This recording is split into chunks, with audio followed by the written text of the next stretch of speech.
في اشخاص من التعامل معاهم او من طريقتهم معاك ومعاملتهم الطيبه بتاخد انطباع ان الشخص ده طيب ويتعامل معاك بشخصيه طيبه وان هو كويس، وممكن تاخد عنده انطباع تاني على برضه طريقته واسلوبه معاك.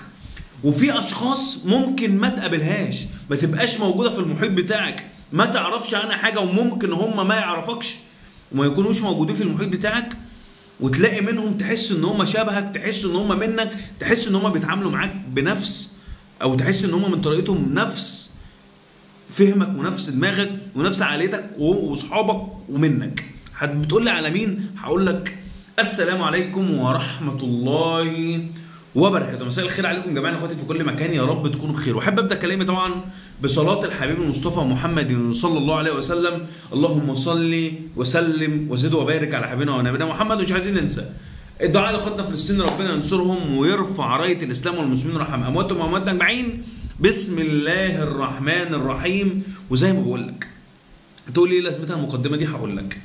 كابتن سيد عبد الحفيظ، كابتن سيد عبد الحفيظ اللي كان قاعد مع ابراهيم فايق امبارح في حلقه في القهوه، واللي قال في المقدمه بتاعته في ناس بتقعد معاها كده بعد صفاء ذهن، بعد انتهاء المباريات وانتهاء الماتشات، وبتقعد كده مع صفاء ذهن، مع صوت هادي، مع دنيا هاديه كده، وبتقعد وبتحكي وبتدردش في حاجات ملهاش علاقه باي حاجه غير انك قاعد في سهو كده وصفيان نيه وصفيان، يعني قاعد في صفا، فبتقعد بتدردش وبتحكي ومع حد لازم يكون الحد ده قريب منك وقريب ليك وشخصيه مقربه منك ليك صاحبك بجد، على الكابتن سيد عبد الحفيظ. واللي هو لما تيجي تبص على تصريحاته وكلامه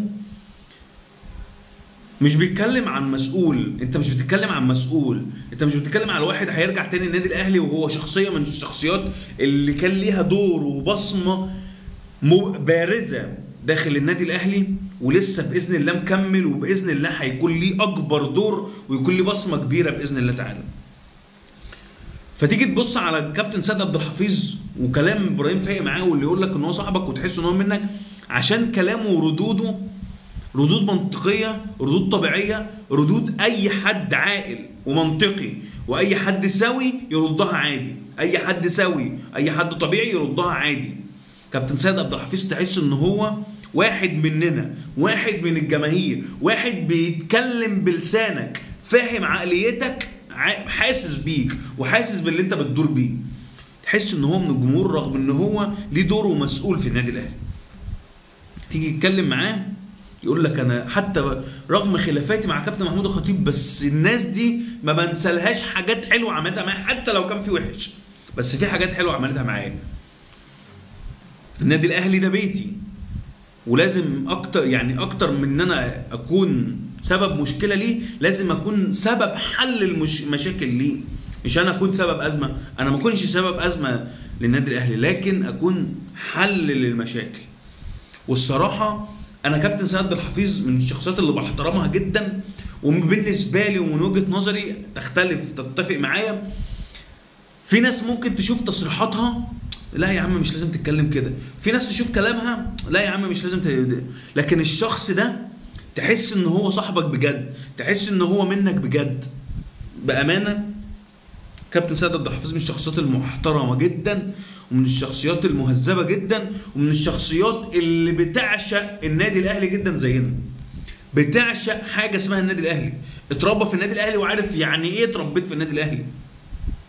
فبجد قرار صائب من ايا كان مين اللي هياخد الخطوه الجايه، ومن كابتن محمود الخطيب عوده كابتن سيد عبد الحفيظ للنادي الاهلي مره اخرى هيكون اضافه لحد بيعشق الكيان، لحد هيكون ليه دور في حته وفي مكان حساس جدا يقدر يقربك بيه ملف كره القدم باذن الله تعالى.